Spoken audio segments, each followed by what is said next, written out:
यो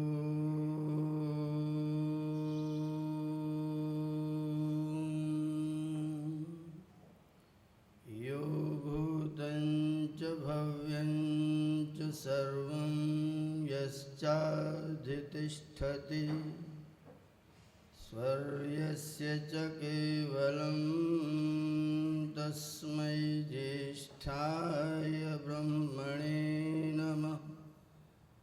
यस्य भूमिः प्रमान्तरिक्षमुतोदरं दिवं यश्चक्रे मूर्धनं तस्मै ज्येष्ठाय ब्रह्मणे नमः। यस्य कारुण्यलेशेन सर्वं सर्वत्र सिद्ध्यति संकल्पितं हृदाभीष्टं तं वन्दे जगदीश्वरं तं वन्दे परमेश्वरम्।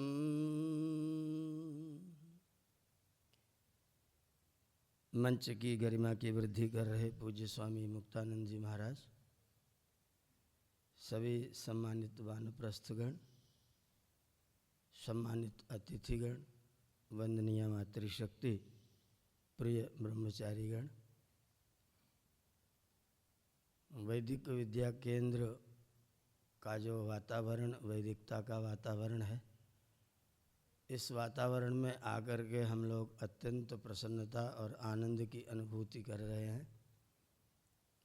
वैदिक दिनचर्या का प्रायोगिक रूप जैसा होना चाहिए वैसा हम लोग यहाँ पर दृष्टिगोचर कर रहे हैं, देख पा रहे हैं। इसके लिए जो भी लोग इस कार्य के हितैषी हैं और जो लोग इसके आयोजक और प्रायोजक हैं, उन सभी लोगों को बहुत बहुत धन्यवाद, आभार और अभिनंदन करते हुए आज प्रातःकालीन सत्र में अभी अभी आपने वैदिक यज्ञ, सुंदर वेद पाठ, सुंदर वेद स्वाध्याय ब्रह्मचारियों के पवित्र स्वर में आपने संपन्न किया है। सामवेद के प्रथम सूक्त के मंत्रों का पाठ आप श्रवण कर रहे थे। अग्न आया ही वीतये अग्निर्वृत्राणि जंघनत, अग्निर्वृत्राणि जंघनत, अग्नि ने वृत्रों को मारा। अग्नि ही वृत्राणि जंघनत, अग्नि ने वृत्रों को मारा। जिस अग्नि ने वृत्रों को मारा उस अग्नि से हम निवेदन करते हैं कि आया ही, आया ही, आ जाइए। हे अग्नि आया ही, हे अग्निदेव आप आ जाइए। आपके मन में प्रश्न पैदा हो सकता है कि जब परमात्मा हमारे हृदय में ही विराजमान है तो फिर कहाँ से आएगा? कोई वस्तु गति करती है वहाँ से जहाँ वह होती है, और वह गति करती वहाँ के लिए जहाँ वो नहीं होती है। A thing can move to where it is not, and a thing can move from where it is. कोई वस्तु वहाँ से गति करेगी जहाँ वो है, और वहाँ के लिए गति करेगी जहाँ वो नहीं है। तो ऐसा कौन सा स्थान है जहाँ पर परमात्मा नहीं है, जिसके लिए हम उसको बुला रहे हैं कि तुम आ जाओ? इसका मतलब हमारे हृदय में नहीं है। यदि है तो फिर बुलाने का प्रसंग नहीं है। ये मंत्र सूचित कर रहा है कि हम संसार के बंधनों में, संसार की उलझनों में, संसार में शरण करते करते ऐसे हो गए हैं कि जो हमारी शरण है उस शरण की शरण में नहीं जा पाते हैं, संसार में शरण करते रह जाते हैं। संसार में शरण करते रह जाते हैं, शरण की शरण में नहीं जा पाते हैं। इसलिए परमात्मा हमारे हृदयों में ऐसा प्रतीत होता है कि नहीं है, और फिर उसको पुकारने की आवश्यकता होती है कि मैं थोड़ा सा भटक गया हूँ, मैं रास्ता थोड़ा सा भूल गया हूँ, मैंने अपने रास्ते का चयन बुद्धिमत्तापूर्वक धीर बन करके नहीं किया है। जो श्रेय पथ होता है उसको धीर लोग वर्ण करते हैं, जो प्रेय पथ होता है उसको मंद लोग वर्ण करते हैं। मैं थोड़ा सा मंद हो गया हूँ, इसलिए मैं प्रेय पथ का पथिक बनने लग रहा हूँ। आपकी कृपा हो जाए तो मैं श्रेय पथ का पथिक बन जाऊँ।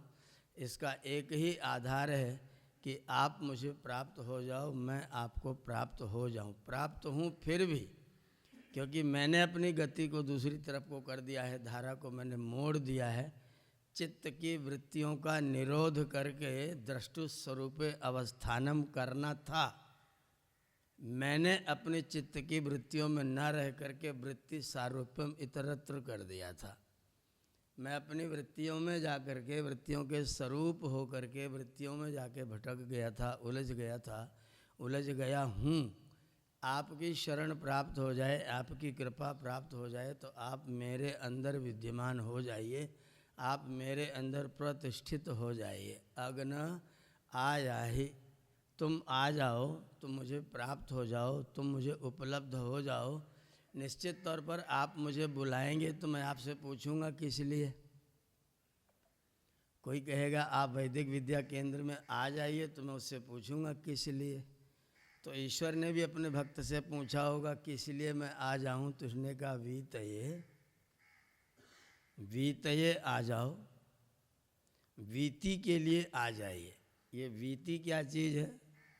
वी गति, व्याप्ति, प्रजन, कांति, असन, खाद, नेशु, इतनी लंबी एक धातु है, उससे वीति शब्द का निर्माण हुआ है। यहाँ पर पूज्य स्वामी जी और ब्रह्मचारीगण जो व्याकरण पढ़ते पढ़ाते हैं वो इस चीज़ को ज़्यादा अच्छी तरह से समझ सकते हैं। वी गति, व्याप्ति, प्रजन, कांति, असन, खादन।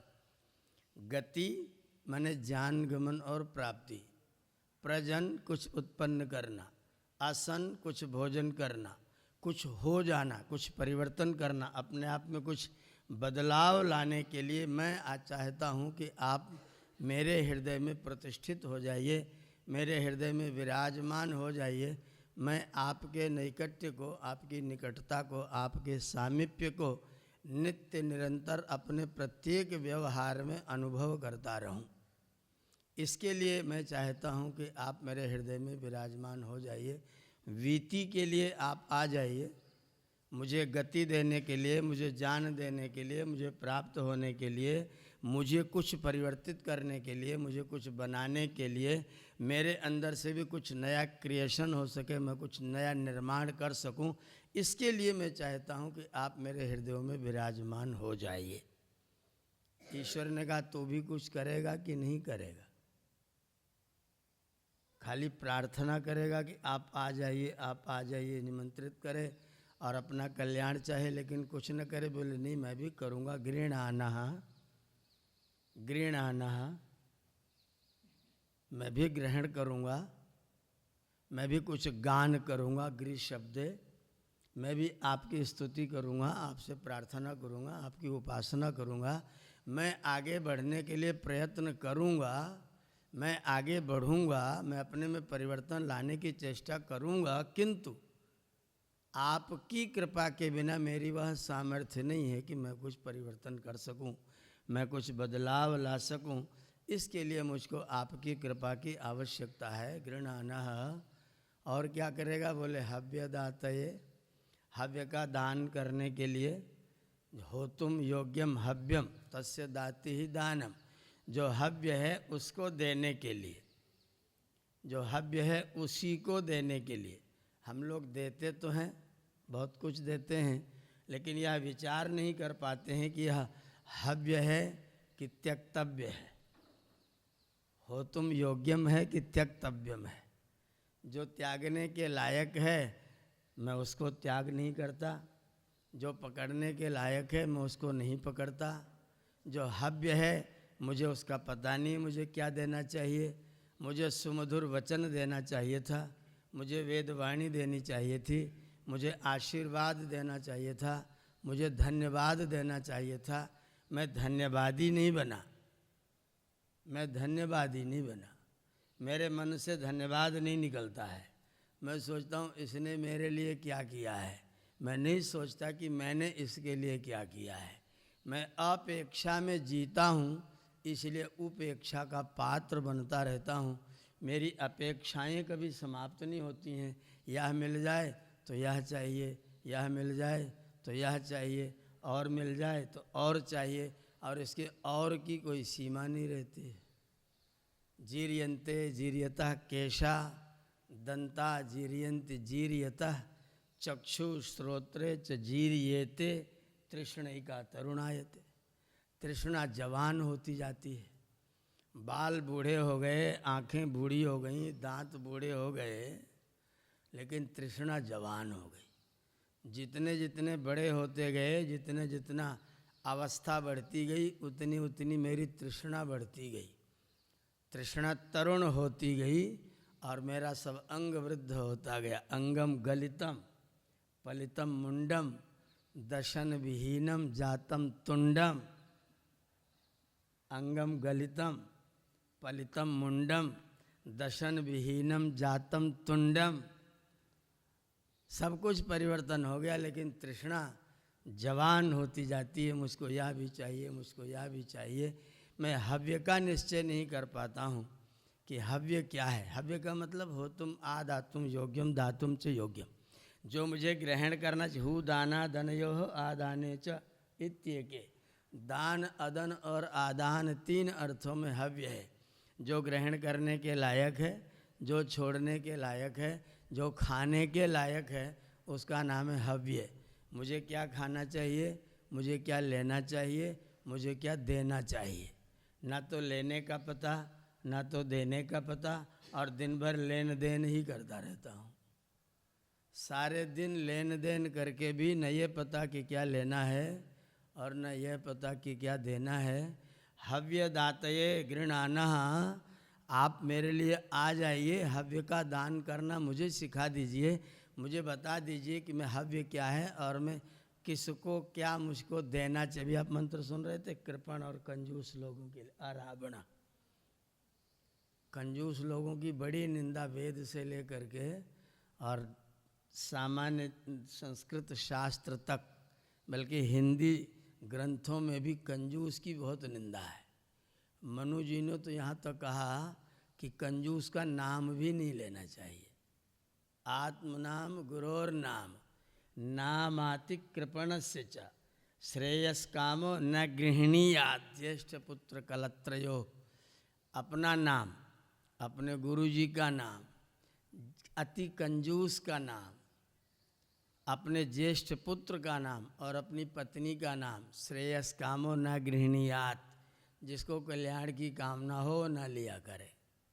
तो अति कंजूस का नाम भी लेने को मनु जी ने मना कर रखा है। और वेद भगवान करे, हे भगवान हमको कंजूस से बचाओ। अभी आप पढ़ रहे थे, पाहि धूर्ते रावण, पाहि धूर्ते अरावण, अरावण धूर्ते माम पाहि। इस अरावा से मेरी रक्षा करो, इस कंजूस से मेरी रक्षा करो। ये देता भी है तो जो नहीं देना चाहिए वो देता है, जानता नहीं कि मुझे क्या देना चाहिए। तो मैं हव्य देना जान जाऊं, हव्य देना सीख जाऊं, हव्य का निर्णय कर सकूं, इसके लिए मुझे आपके द्वारा प्रदत्त विवेक की आवश्यकता है। इसलिए मैं चाहता हूं कि आप मेरे हृदय में प्रतिष्ठित हो जाइए। हम लोग मानते हैं कि परमात्मा सर्वव्यापक है, मानते हैं, लेकिन वास्तव में मानते नहीं हैं। क्योंकि मानना वाणी से नहीं होता है, मानना व्यवहार से होता है। ईश्वर मेरे हृदय में विराजमान है और मेरे जो शब्द निकलते हैं वो नाभि से होकर के निकलते हैं। तो नाभि से आने वाला शब्द अगर ईश्वर हृदय में विद्यमान है तो ईश्वर से टकरा के आता होगा। नाभि से उठने वाला नाद हृदय तक आता होगा तो ईश्वर से टकरा के आता होगा। और ईश्वर से टकरा के आकर के मुंह में आते आते वो झूठ कैसे हो जाता है, असत्य कैसे हो जाता है। अगर ईश्वर प्रतिष्ठित होता तो असत्य नहीं होता। यदि असत्य है इसका मतलब ईश्वर प्रतिष्ठित नहीं है। इसलिए अग्न आया ही बीते। मेरे हाथ में कलम है, लिखना था 100, मैंने लिखा दिया, एक गिनती और लगा दिया,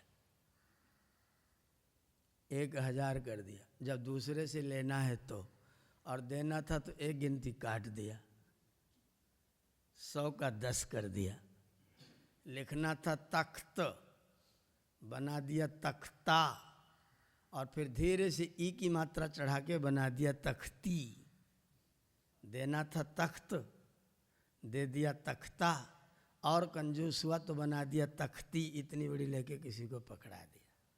और लिख रहा है उस हाथ से जिसमें परमात्मा को सर्वव्यापक मानता है। यदि सर्वव्यापक परमात्मा मेरे हाथों में विद्यमान है तो उन्हीं हाथों से मैं असत्य लिख रहा हूँ। इसका मतलब विद्यमानता को वाणी से बोलता हूँ, हृदय से स्वीकार नहीं करता हूँ। यदि परमात्मा हृदय में प्रतिष्ठित हो जाएगा तो असत्य निकलते समय निकलेगा नहीं। भय, शंका, लज्जा से आपका हृदय उद्विग्न होगा और हम उससे अपने आप को बचा सकेंगे, अपनी रक्षा कर सकेंगे।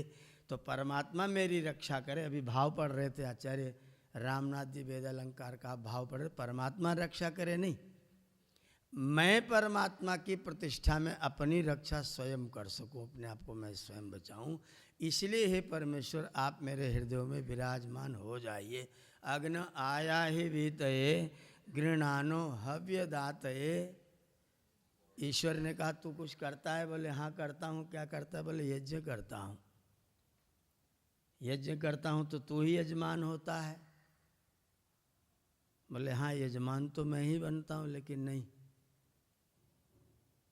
तू यजमान नहीं बनता है। नी होता सत्सी बरहिषी होता नि सत्सी। हे परमेश्वर जब मैं बरही करने बैठता हूँ, यज्ञ का एक पर्यायवाची शब्द है बरही। बरही क्यों? क्योंकि बिरही वृद्धौ, जिसको करके व्यक्ति की वृद्धि होती है उसका नाम है बरही। जिसके द्वारा व्यक्ति की वृद्धि होती है, मानसिक, आत्मिक, शारीरिक, आर्थिक, सामाजिक, राजनीतिक, किसी भी प्रकार की वृद्धि जो होती है जिसके कारण से होती है उसका नाम है बरही। उसका सप्तमी एक वचन बना है बरहिषी। जब जब मैं यज्ञ में उपस्थित होता हूँ, जब जब मैं यज्ञ करने के लिए सन्नद्ध होता हूँ, जब जब मैं यज्ञ के समीप आता हूँ, जब जब मुझको यजमान बनने का अवसर होता है तो मैं यजमान नहीं होता हूँ। यजमानः और याज्ञिकः, एक याज्ञिक है और एक यजमान है। याज्ञिक का मतलब जो यज्ञ करता है, और यजमान का मतलब जो यज्ञ ही करता है और कुछ नहीं करता है। तो अब यजमान कौन है? यज धातु से आत्मने पद में लट के स्थान पर शानच प्रत्यय करके मुख का आगम करके यजमाना शब्द बना है। वो कंटिन्यूटी को बताता है, निरंतरता को बताता है। जो निरंतर यज ही करता रहता है उसका नाम है यजमाना, और जो कभी कभी करता है वो याज्ञिक। तो यजमान कौन है? जो गद्दी पर बैठते हैं वो लोग कौन है? याज्ञिक हैं। और यजमान होने को अपना लक्ष्य रखना चाहिए।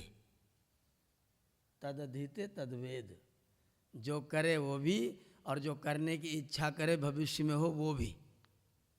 तो भविष्य में यजमान होगा, अभी यजमान हुआ नहीं है, यजमान होगा। कब? जब निरंतर उसके प्रत्येक कार्य में यज्ञ ही होगा। जब वो अपने आप को पहला रखने के बजाय दूसरों को पहला रखना शुरू कर देगा। तू ही तू, तू ही तू, तू ही तू, तू ही तू। प्रकाश जी की बहुत सुंदर रचना है भजन। तू ही तू, तू ही तू, तू ही तू, तू ही तू, हे प्रभु, हे प्रभु, हे प्रभु, हे प्रभु, तू ही तू। भोजन लेने के लिए पहुँचे पहले आप, जल लेने के लिए पहुँचे पहले आप, आसन था पहले आप, जब पहले आप हो जाएं तो आप हो जाते हैं। जब पहले आप हो जाते हैं तो हम आप हो जाते हैं। यजमान बनेंगे, यजमान बनने की लालसा है, यजमान बनने की इच्छा है, यजमान बनने की प्यास है। अभी तो याज्ञिक ही हुए हैं। यजमान को ने बोले नहीं होता सत्सी, तुम ही तो बैठते हो, मैं कहाँ यजमान होता हूँ।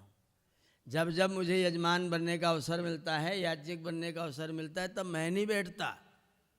मेरी हर आहुति के साथ मेरी कोहनी पर आपका हाथ लगा होता है। आहुति मैं नहीं चढ़ाता, आप मुझसे चढ़वाते हैं, मुझे निमित्त बनाते हैं। इसके लिए आपका धन्यवाद है।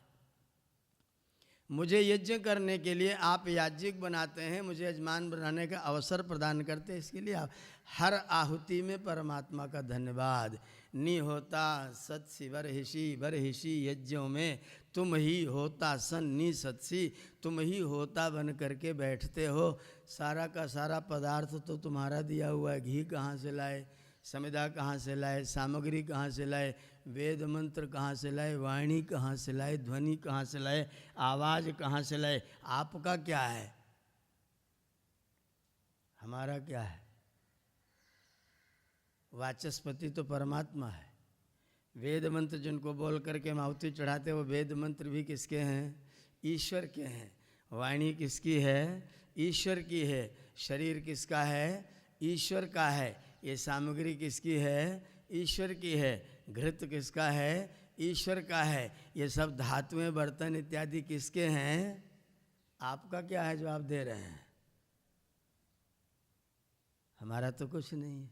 जब इस भाव के साथ हम अपने अग्निहोत्र करने के लिए बैठते हैं तो चारों तरफ ईश्वर ही ईश्वर, प्रभु ही प्रभु, परमात्मा ही परमात्मा।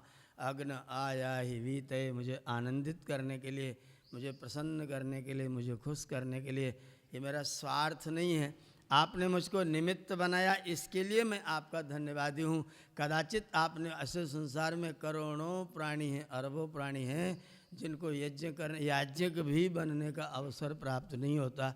मुझे आपने याज्ञिक बनने का अवसर प्रदान किया है, इसके लिए मैं आपका धन्यवादी हूँ, आपका आभारी हूँ, आपका कृतज्ञ हूँ। सब कुछ आपका था, आपने मुझको निमित्त बना लिया और मुझको निमित्त बना करके आपने इतना सुंदर पवित्र कार्य पूरे संसार के कल्याण के लिए करवा लिया। सब तो आपका है। मैं यज्ञ कर रहा हूँ और यज्ञ करने का अभिमान भी मुझको नहीं है, क्योंकि यज्ञ आपका है, यज्ञ आपने मुझसे करवाया है। आपका पदार्थ और इसका लाभ भी आपकी सृष्टि और आपके पुत्रों को होने वाला है। मैं इसमें कहीं से भी करता नहीं हूँ। यदि मैं करता हूँ तो फिर मुझे भोक्ता भी बनना पड़ेगा, इसलिए मैं करता नहीं हूँ, मेरे द्वारा करवाया जाता है। मुझे आपने निमित्त बना करके ये यज्ञ करवा लिया, इसके लिए मैं आपका धन्यवाद करता हूँ। बस आप मेरे हृदय में प्रतिष्ठित हो जाइए, जिससे मैं यजमान हो जाऊँ, मैं भी होता बन जाऊँ, मैं भी हव्य को समझने लग जाऊँ, मैं भी वीति को प्राप्त करने लग जाऊँ। मैं कुछ वीति को प्राप्त करूँ, मैं हव्य को समझूँ, मैं होता बनूँ, मैं यजमान की पदवी को प्राप्त करने में कुछ सफल हो सकूं। जितना सफल, बहूनाम एमि प्रथमः बहूनाम एमि मध्यमः। कुछ में मैं थोड़ा आगे हो गया हूँ, कुछ में मैं थोड़ा मध्यम हो गया हूँ, उत्तमता की ओर बढ़ रहा हूँ। उद्वयम तमसस्परि स्वः पश्यन्तः उत्तरम देवम देवत्रा सूर्यम अगन्म ज्योति उत्तमम। मैं उत हूँ, उत्तर को चल रहा हूँ।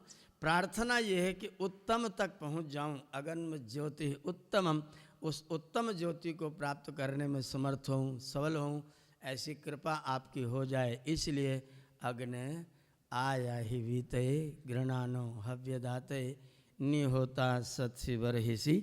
ठीक 8 बजे सुई पहुँच गई है, समय निर्धारित समाप्त होता है। आपने मेरी बात को बहुत ध्यानपूर्वक सुना, मुझे यहाँ पर बुला करके और मुझे आनंदित होने का अवसर प्रदान किया। इसके लिए आप सबका बहुत बहुत धन्यवाद करते हुए, ईश्वर का धन्यवाद करते हुए वाणी को विरमित करते हैं। ओम शम।